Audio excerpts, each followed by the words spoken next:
बिस्मिल्लाहिर्रहमानिर्रहीम। अस्सलाम वालेकुम नाज़रीन, मैं हूं साकिब बशीर। आज इस्लामाबाद हाई कोर्ट में हम मौजूद हैं। दो बड़े अहम केसेस की समाअत हुई है। शहीद अरशद शरीफ जिनको अक्टूबर 2022 में शहीद किया गया कीनिया में बड़े बहमाना और जालमाना तरीके से, आज तक उनके केस का कुछ नहीं बना। आज इस्लामाबाद हाई कोर्ट में जो समाअत थी, इस मुल्क के सबसे बड़े law officer attorney general Mansoor Awan वो आज अदालत के सामने पेश हुए। उन्होंने क्या कहा, क्या अदालती कार्रवाई रही, इस पे बात करेंगे। और दूसरा हमारा टॉपिक होगा अजहर मशवानी के दो भाइयों के जो लापता हुए हैं उनकी बाजियाबी से मुतल्लिक। इस्लामाबाद हाई कोर्ट बार बार ये कह रही है कि इस को बाजियाब करवाया जाए, वज़ीर-ए-आज़म के सामने ये मामला रखा जाए।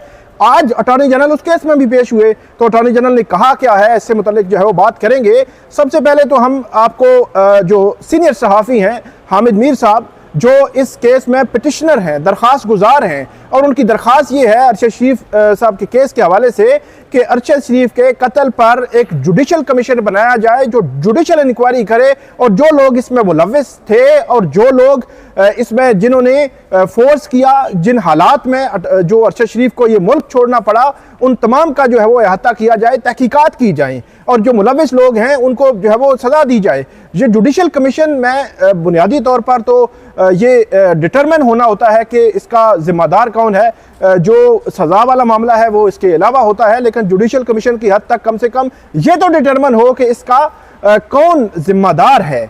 इस पे आज चीफ जस्टिस आमिर फारूक उन्होंने समाअत की। सबसे पहले तो आपको सीनियर सहाफ़ी हामिद मीर साहब इस हवाले से क्या कहते हैं वो आपको सुनाते हैं। साथ ही जो उनके वकील हैं बैरिस्टर शुएब रज़ाक, वो क्या कहते हैं, और जो सुप्रीम कोर्ट में मामला पड़ा हुआ है उससे मुतल्लिक वो क्या कहते हैं, वो आप सबसे पहले सुने। जी, chief justice Islamabad high court justice Aamir Farooq sahab की अदालत में आज अरशद शरीफ साहब का जो मामला है उस पर आज दोबारा बहस हुई, और आज अटॉर्नी जनरल साहब जो हैं मंसूर अवान साहब, वो भी उसमें तशरीफ़ लाए थे। और उन्होंने जो आर्गूमेंट पेश किया वो ये था कि अगर हमारी पटिशन जो है वो जुडिशल कमीशन बनाने के बारे में है, तो अटॉर्नी जनरल साहब का ख्याल था कि अगर जुडिशल कमीशन बन भी गया तो कुछ कानूनी पेचीदगियों की वजह से उस जुडिशल कमीशन को कीनिया तक एक्सेस नहीं मिलेगी और कीनिया की गवर्नमेंट उसके साथ ताउन नहीं करेगी, इसलिए पहले हमें कीनिया के साथ कुछ कानूनी मामला तय कर लेने दें।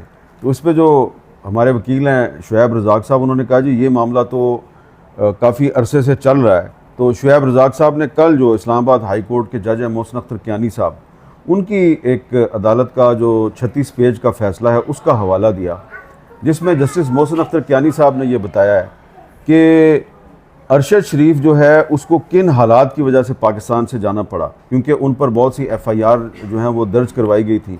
और शुएब रज़ाक साहब ने यह भी बताया कि आखिरी दिनों में अरशद शरीफ साहब इन्हीं के दफ्तर में उन्होंने पनाह ली हुई थी, वो वहीं पे छुपे हुए थे और वहाँ पे उनको धमकी अमेज़ मैसेजेस आते थे। तो इस पर जो हमारा मौक़िफ़ यही था कि सुप्रीम कोर्ट ने जो आखिरी हेयरिंग की थी वो पिछले साल जून में की थी, और उसके बाद से कोई कार्रवाई आगे नहीं बढ़ी, इन्वेस्टिगेशन का भी कोई नतीजा नहीं निकला। तो हमने तो किसी को ब्लेम नहीं किया, हम तो सिर्फ ये कह रहे हैं कि जी एक जुडिशल कमीशन बना दिया जाए ताकि जो मज़ीद सहाफ़ियों के कत्ल का सिलसिला है वो रुक जाए।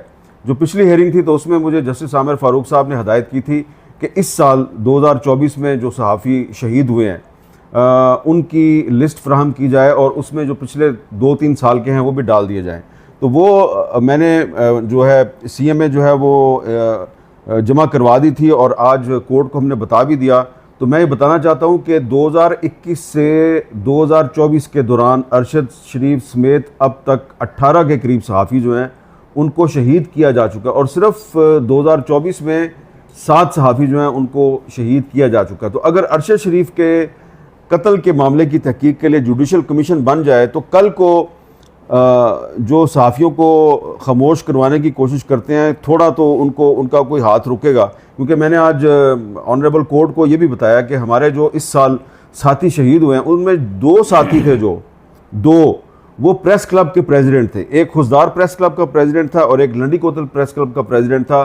सब के सब टारगेट किलिंग का निशाना बने हैं। उनको मोटरसाइकिल वाले आए, उन्होंने गोली मारी। सिर्फ जो खुशदार प्रेस क्लब के प्रेसिडेंट सिद्दीक बलोच साहब, उनकी गाड़ी में बम फेंका गया था। तो अगर अरशद शरीफ के कत्ल के मामले पे कोई जुडिशल कमीशन नहीं बना तो हमें खदशा है कि ये जो सहाफ़ियों की कत्ल व गारत का सिलसिला ये जारी रहेगा। अच्छा, दूसरा बात जो अटॉर्नी जनरल साहब ने बात की कि जी अगर म्यूचुअल असिस्टेंस एग्रीमेंट हो जाता है तो जुडिशल कमीशन की लिमिटेशंस जो है वो पावर जो है वो लिमिटेड हो जाएंगी। ये बात मेरे ख्याल में किसी को समझ नहीं आई। अगर स्पेशल JIT जाके इन्वेस्टिगेट कर सकती है तो एक जुडिशल कमीशन बनाओ जिसको जो स्पेशल JIT को आंसरेबल करे, उससे जवाब ले सके, तो तब ये बात आगे चलेगी। जब स्पेशल JIT का कोई वाली वारस ही नहीं है, उसने किसी को रिपोर्ट जमा ही नहीं करानी, उसने अपने लोगों से इंस्ट्रक्शंस लेनी है जिनका इरादा नहीं है कि जुडिशल कमीशन बने, तो फिर ये इन्वेस्टिगेशन किसी को ये अदालत को भी हमने रिक्वेस्ट यही की है कि आप इस चीज़ का इदराक करें कि जब इन्वेस्टिगेशन करने वाले किसी इंस्टीट्यूशन के, किसी जुडिशल कमीशन के ताबे नहीं होंगे, उनको डायरेक्शन नहीं मिलेगी, उनके SOP वो डिफाइन नहीं होंगे, तो उनको क्या पड़ी है इन्वेस्टिगेशन करने की। इसी वजह से सुप्रीम कोर्ट में 1.5 साल से मैटर पेंडिंग है और कोई हियरिंग नहीं हुई। और साथ साथ हमने ये भी बात की कि सुप्रीम कोर्ट ने अपने हाथ उठा लिए हैं। 13 जून 2023 का ऑर्डर ये है कि जी हम किसी को ये भी डायरेक्शन नहीं दे सकते टू इन्वेस्टिगेट द मैटर। तो हम किससे एक्सपेक्ट करें कि इन्वेस्टिगेशन होगी? इन्वेस्टिगेशन नहीं होनी। इन्वेस्टिगेशन उसी सूरत में होगी जब जुडिशल कमीशन बनेगा। जुडिशल कमीशन लोगों को समन करेगा और उनसे पूछेगा जी आप बताएं आपके क्या ख्यालात हैं। और दूसरा, ये जुडिशल कमीशन किसी को मुर्द इल्ज़ाम नहीं ठहरा सकता और उसकी फाइंडिंग जो है बाइंडिंग नहीं होती। इस मुल्क में बहुत सारे जुडिशल कमीशन बने। हमने तो अदालत को यह भी बताया, ये जी अहमद मीर कमीशन रिपोर्ट भी बना था, वो उसकी रिपोर्ट लेते लेते मेयर और अरशद शरीफ दोनों 3 साल धक्के खाते रहे, वो मैटर अभी तक पेंडिंग है। तो कहने का मकसद ये है कि आपने इस चीज़ को कहीं ना कहीं तो अड्डे बांधने लगाना है ना। आपने लोगों को बताना है कि इन्वेस्टिगेशन किसी ना किसी जगह पे आंसरेबल है। मैंने ये सारा प्रोसेस देख लिया है, दोनों फैक्ट फाइंडिंग में भी और स्पेशल JIT में पेश हो गया हूं। नो वन इज इंटरेस्टेड, क्योंकि उनको लगता है हमें पूछने वाला कोई है नहीं। सुप्रीम कोर्ट मैटर ले नहीं रही आगे। सुप्रीम कोर्ट में लास्ट टाइम भी आया, उसका भी असर क्या हो गया। और साथ साथ सुप्रीम कोर्ट ने बड़ा पोलाइटली आपको कह दिया है हमें इस मामले में ना इन्वॉल्व करें। और जो जज साहब का इशू था कि ये ओवरलैप हो रहा है, कुछ ओवरलैप नहीं हो रहा। 199 की पावर्स जो है 184(3) के तहत जिसमें 100 मोटो एक्शन लिया गया हो, उसको अट्रैक्ट नहीं कर रही। मेरे साथ मौजूद हैं सीनियर सहाफ़ी हुसैन चौधरी साहब, कोर्ट रिपोर्टर हैं, बड़ी जो है वो इन डेप्थ कोर्ट रिपोर्टिंग करते हैं ARY न्यूज़ से। आज शहीद अरशद शरीफ के केस की समाअत थी, बड़ी अहम समाअत हुई है। इस्लामाबाद हाई कोर्ट में चीफ जस्टिस आमिर फारूक ने यह समाअत की। सबसे पहले हम इसी पे बात करते हैं। आपने जो हामिद मीर साहब और शोएब रज़ाक साहब का पॉइंट ऑफ व्यू सुना कि वो इस हवाले से क्या कहते हैं, कितने परेशान हैं, कितना वो कोशिश कर रहे हैं कि इस मामले पे जुडिशल कमीशन बनाया जाए, लेकिन हुकूमत वक्त जो है इस हवाले से अभी तक कुछ नहीं कर रही। हुसैन चौधरी साहब से पूछते हैं कि आज चीफ जस्टिस आमिर फारूक की अदालत में अरशद शरीफ के केस से मुतल्लिक एक्चुअली हुआ क्या था? बहुत शुक्रिया साकिब साहब। आज जो अरशद शरीफ शहीद हैं उनके कत्ल की जो तहकीकात के लिए जुडिशल कमीशन का जो क़याम है, उस हवाले से जो हामिद मीर साहब की दरख्वास्त है उस पर आज काफ़ी अहम समाअत हुई है। और आज हम कह सकते हैं कि ये समाअत मुकम्मल हो चुकी है, उसका फ़ैसला महफूज कर लिया गया है। अटार्नी जनरल जो है वो इब्तदा में ही वो चूँकि पहले ही एक केस में मौजूद थे तो वो रुस्तम पर आए। उन्होंने कहा कि कीनिया की जो हुकूमत है उसके साथ मुआहदा जो है वो करने जा रही है पाकिस्तानी हुकूमत, ताकि जो म्यूचुअल लीगल असिस्टेंस है आइंदा भी जो है वो जारी रहे और इस केस के हद तक भी जो है वो आए, क्योंकि ये केस जो है वो कीनिया के हवाले से और पाकिस्तान के हवाले से बड़ा अहम है।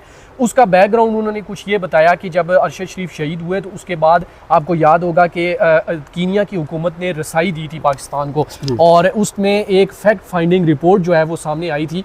वो आपको याद होगा काफ़ी सैकड़ों सफ़ात पर मुश्तमिल थी और वो वायरल जब हुई तो उस पर अटार्नी जनरल ने आज इंकशाफ किया कि जो कीनिया की हुकूमत है वो नाराज़ हुई और उन्होंने जो रसाई दी हुई थी वो ख़त्म कर दी। अच्छा। उसमें उन्होंने बाकायदा ये कहा है कि उसके बाद ये रसाई ख़त्म कर दी गई, और उसमें सारी चीज़ें बहुत सारी चीज़ें सामने आई। वो सैकड़ों थे और वो 2 अफसरान थे, आपको याद होगा, एक का ताल्लुक IB से था और एक FIA के सीनियर अफसर थे।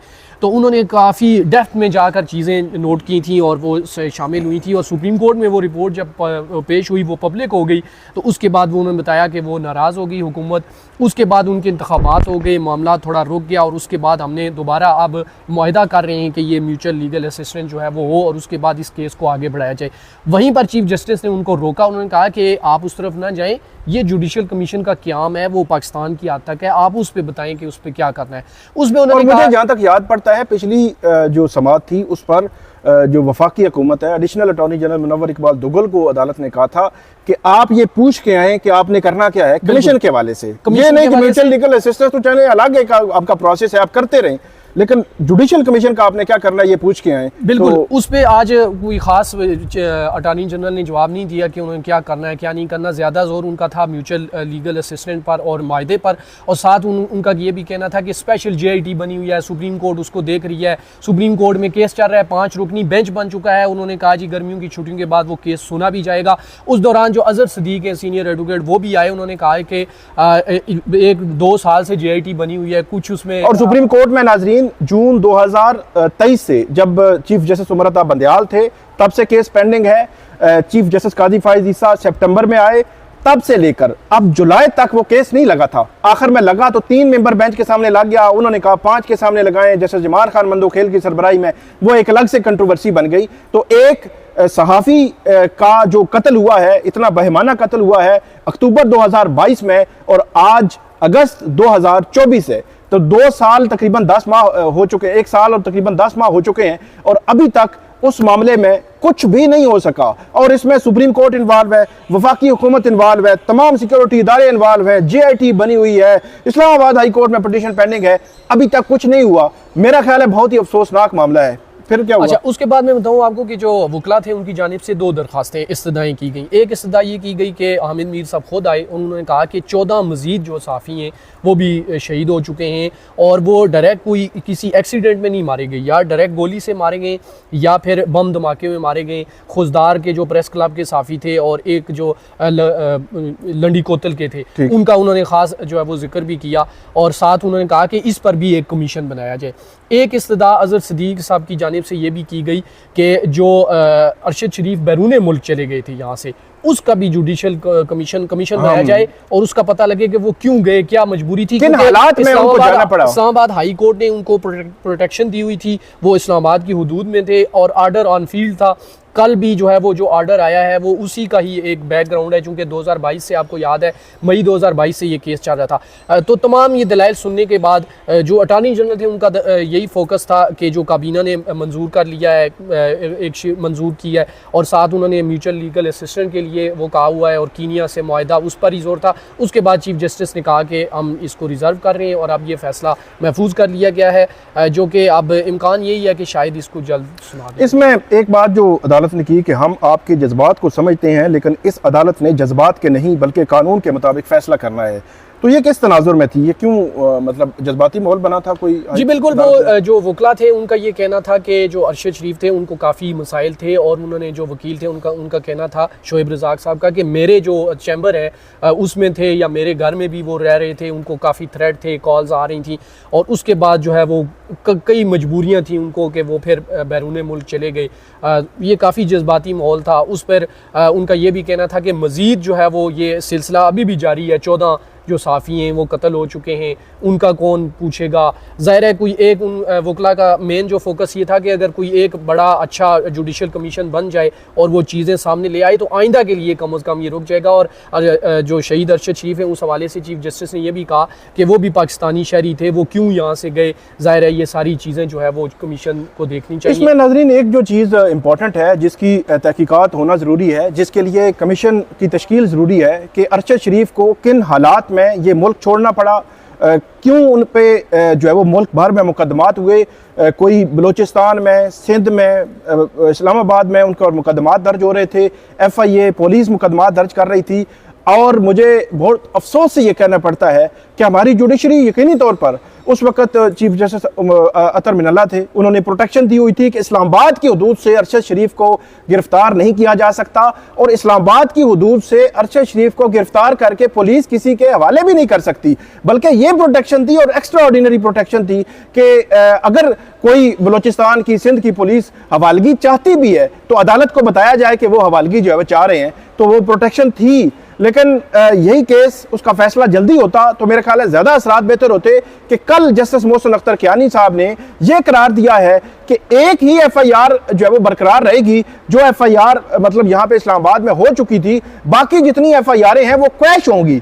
उसका तरीकाकार उन्होंने बताया है कि मुख्तलिफ हाई कोर्ट्स में जाएंगे, लेकिन उन्होंने कहा है कि सुगरा बीबी के सुप्रीम कोर्ट का बड़ा वाजे है, एक ही FIR एग्जिस्ट करेगी, बाकी सारी क्रैश होगी। मुतलका हाई कोर्ट से जाकर जो दरखास्त जो मुलजिम है वो अपनी FIR जो है वो क्रैश कर सकता है, और उन्होंने ये भी करार दिया है कि उसको उस FIR के अलावा किसी में गिरफ्तार भी नहीं किया जा सकता। तो ये जो प्रोटेक्शन है मई 2022 में अरशद शरीफ यहाँ पे आए थे अपनी प्रोटेक्शन के लिए, और अगस्त 2024 में कल जस्टिस मोहसिन अख्तर कियानी उन्होंने फैसला दिया है उनके इमरान रियाज साहब और समी इब्राहिम साहब के उस केस में कि जो मल्टीपल FIRs हैं उनका स्टेटस क्या होगा, कैसे होंगी, उसका कैसा जो है वो उसको कैसे देखा जाएगा, कानून की नज़र में कैसे देखा जाएगा। तो उस पर अभी जो है वो फैसला आया है, तो उसमें अब देखते हैं कि इस्लामाबाद हाई कोर्ट ने फैसला जो महफूज किया है उस पर क्या बनता है, और सुप्रीम कोर्ट क्या दोबारा केस जल्दी फिक्स करती है या नहीं करती। अब आगे बढ़ते हैं।